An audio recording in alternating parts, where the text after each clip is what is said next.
vašim trenérům a rodičům. A protože všichni jste se snažili, tak dostanete každý medaili. Trenérům tady dám pak nějaký sladkosti, to vám trenéři pak rozdají. Hejo! A my zase přijedeme na návštěvu za týden k vám a budeme se těšit zase na další turnaje, když se vidíme.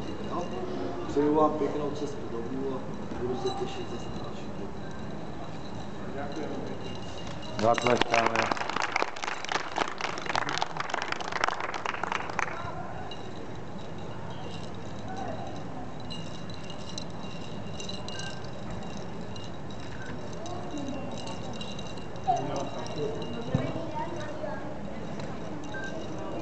Víš to, čím víc budeš jezdit na turnaje, tím víc budeš mít. Já už mám to asi tak. A ty jdeš To má udělat pěkně vytrénovat, co?